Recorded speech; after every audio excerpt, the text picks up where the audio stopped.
realmente vale la pena. Estoy, no se crean que huí. No tengo ganas de, de escapar a ninguna parte.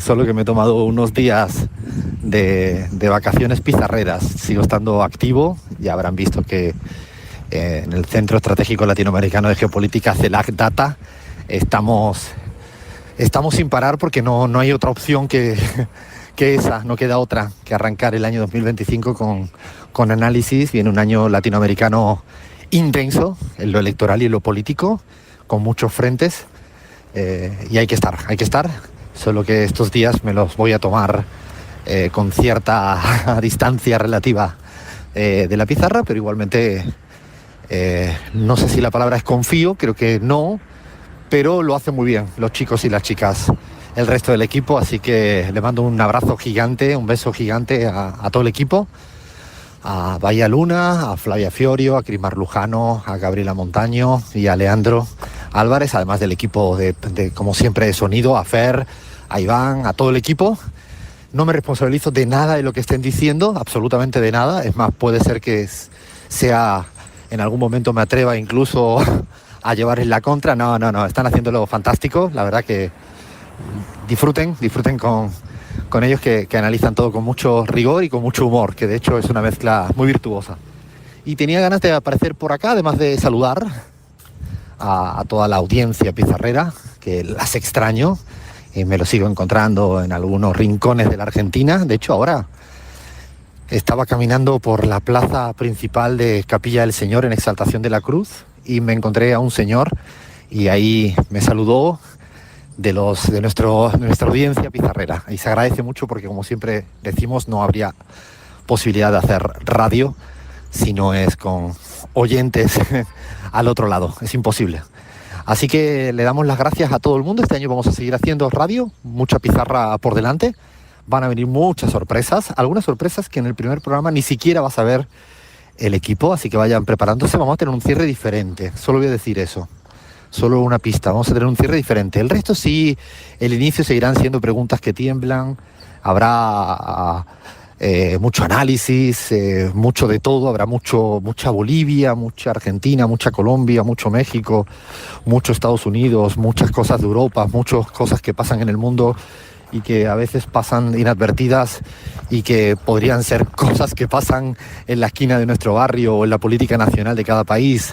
Especialmente tenía ganas de aparecer por acá para también compartir un poco un análisis sobre lo que viene ocurriendo en el Ecuador.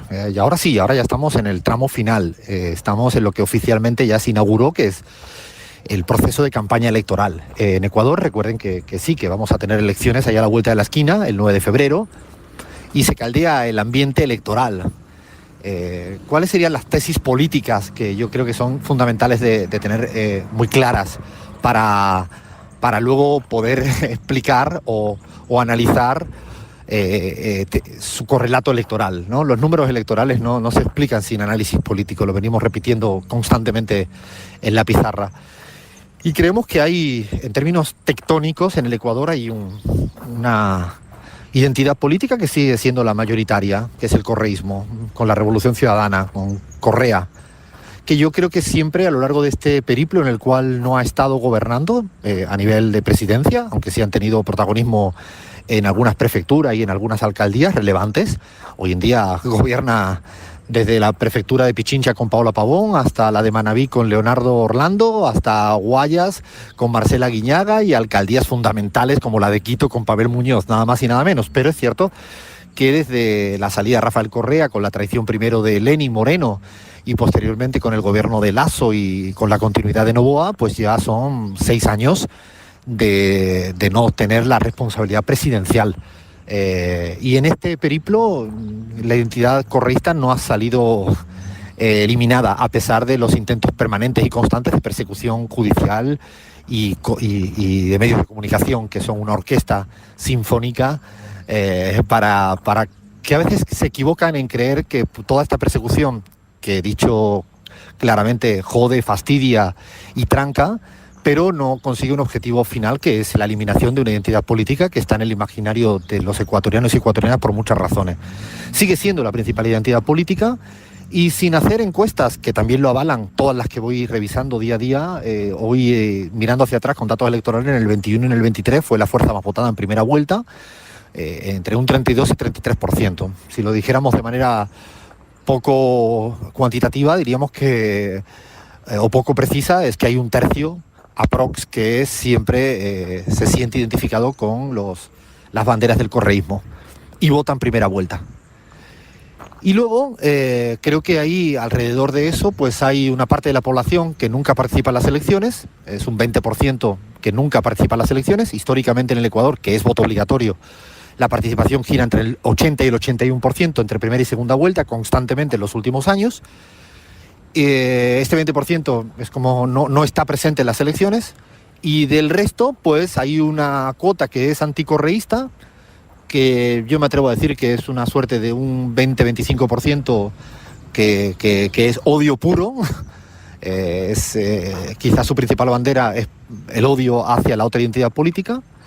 Y luego hay un sector de la población que yo creo que a veces se confunde diciendo que es un voto blando, es el centro, es un sector moderado o indeciso, y yo creo que no es nada de eso, sino es un sector de la población que tiene criterios, no comulgan con el correísmo como identidad política, pero a día de hoy, y no solo a día de hoy, sino en las elecciones del 21 y del 23, en segunda vuelta, se volcaron a avalar y apoyar y a votar por la Revolución Ciudadana, fuera Andrés Arauz en el 21 o Luisa en el 23, Luisa González.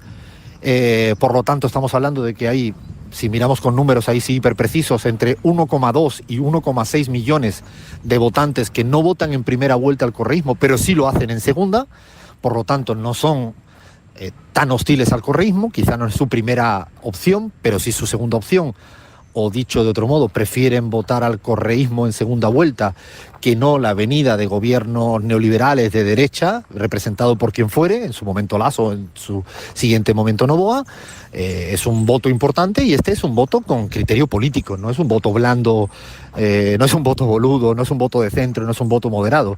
Es un voto que discute de política, quizá desde otro punto de vista. Yo creo que es importante tenerlo en cuenta, y que tiene afinidad ideológica y programática con el correísmo. Y lo que es importante, después del paso de 6 años, y esto es probablemente la mayor diferencia de estas elecciones del 2025 respecto a la del 21 y respecto a la del 23, y es que va pasando cada vez más tiempo, y esto significa que cada vez la población sufre más las malas políticas, la mala praxis de los gobiernos actuales. Al principio uno dice, bueno, son los primeros momentos, pero ya va pasando año tras año y se acumula el nivel de tragedias que sufre la mayoría de la población ecuatoriana. En este último periplo, de todo lo mal que se venía haciendo durante Lenin y Lasso, Noboa le añadió otra capa más de tragedia, que es dejar a la población ecuatoriana sin luz. Nada más y nada menos, algo tan cotidiano como poder prender el interruptor y tener luz, ya sea de una casa o de una empresa, de un comercio. En el Ecuador, en los últimos años, perfectamente saben, porque lo han sufrido semana tras semana, día tras día, hora tras hora, no un momento puntual, sino cotidianamente, precisamente que se han quedado sin luz gracias a la inutilidad de Noboa. Estas sucesivas capas que se acumulan de ineficiencia y de padecimiento de la sociedad ecuatoriana va haciendo que, a medida que se acumulan y pasa el tiempo, el recuerdo de que con el periodo de gobierno de Rafael Correa se vivía mejor, hoy en día es capital político importante, que va a tener seguramente una incidencia en lo electoral a favor del correísmo. No es un dato menor. Pepe Mújica o Álvaro García Linera siempre hablan de la teoría del péndulo, y para que haya un péndulo que cambie de orilla en términos electorales se requiere a veces tiempo. Bueno, ya son 6 años, y son 6 años, insistimos, con mucho padecimiento acumulado por ineficiencia, por inutilidad, por incompetencia de los gobiernos, en este caso actualmente de Daniel Noboa, que no solo no arregló la inseguridad, sino la agravó, y no solo no arregló otros problemas económicos y sociales, sino que le añadió el que no hubiera luz. Esto hace que haya ahí, yo creo que una disputa importantísima en este último tramo de 1,5 millones de electores ecuatorianos, que van a ser cruciales para ver si anticipan el voto al correísmo en primera vuelta, o se esperan otra vez a segunda vuelta. ¿De qué depende? Del tipo de campaña que haga Luisa González y Diego Borja, los candidatos del correísmo, cómo sintonicen, evoquen, interpelen a este electorado, que no es, repetimos, un voto blando, un voto moderado, sino es un voto con criterio propio, pero que tiene un criterio diferente, quizás no es tan vieja usanza partidaria, porque no se identifican con un partido, pero eso no significa que no estén politizados. Depende cómo se le hable, y luego depende también de cómo actúen el resto de actores políticos que se presentan a las elecciones, que hasta ahora siempre habían obtenido o habían granjeado voto en este electorado no de derechas, más progresista en muchos aspectos, ambientalistas, en aspectos sociales. Depende cómo estos otros candidatos sintonicen o reclamen ese voto o logren tener la confianza, pues de eso dependerá. Esa disputa por ese 1,5 millones, 2 millones de votos va a ser crucial para saber si el correísmo estará por encima de 40 puntos o se quedará en ese piso histórico, que ya es bastante, pero que no le permite la victoria en primera vuelta y tendrá que ir a la segunda. Y hablar de la segunda a día de hoy es ciencia ficción. Y en el otro lado está Noboa, que a pesar de su incapacidad, inutilidad, ineficiencia y de empezar a hacer atrocidades en materia judicial, como eliminar al candidato que era rival para él a Topic, o no permitir que se cumpla el mandato constitucional de que la vicepresidenta electa sea la sucesora de él en este periodo donde él tiene que pedir permiso o tiene que decirle me tengo que retirar de ser presidente porque soy candidato, a pesar de todo eso, a pesar de dejar sin luz, a pesar de empeorar todos los cuadros microeconómico y macroeconómico, todavía tiene una intención de voto relativamente alta, fundamentalmente, porque no hay un rival que le quite voto. Es decir, tendría más votos que imagen o apoyo real, o que evaluación positiva de su gestión. Y todo eso dependerá de si aparecen en el otro lado, en esa orilla ideológica, rivales que le arrebaten voto. Todavía es prematuro, es cierto que ninguno de los candidatos electorales, candidatos que son, no sé, de Cucalón, Cronfle y algunos otros de la derecha ecuatoriana, por ahora están muy bajos en intención de voto, pero es muy pronto. ¿Por qué? Porque en el Ecuador históricamente hay un porcentaje también de la población que más que indecisos es que todavía no está pensando en las elecciones. No se podría hablar de indecisión, se tendría que hablar de un grupo de personas que espera un poquito a última hora para decidir. No es que esté indeciso, no es que esté pensando, es que no está ni siquiera no pensando en qué elige. Y esto se mueve siempre en las últimas semanas. Por eso ha habido candidatos de última hora en el Ecuador que llegaron incluso a colarse en segunda vuelta. Yo creo que ahí vamos a ver lo que ocurre en estas próximas semanas, que habrá que estar muy atento a estos candidatos que puedan colarse y sean rivales, rivalicen el voto con Noboa y Noboa vaya perdiendo voto a favor de ellos. Y entonces Noboa pase de tener los 30 puntos que hoy en día dicen todas sus encuestas, 30, 33 puntos, y pase a estar por debajo de 25, y eso le permitiría al correísmo posibilidades de ganar en primera vuelta. Sin embargo, todavía es muy prematuro porque va a pasar campaña, van a haber debates presidenciales y van a pasar muchas cosas, y ya se la iremos contando y analizando aquí en la pizarra. Bueno, tenía ganas de compartir este ratito con vosotros y vosotras para aproximarnos a algo que nos ocupa, que es lo que vaya a pasar en las campañas presidenciales en el Ecuador. Besos. Alfredo Serrano.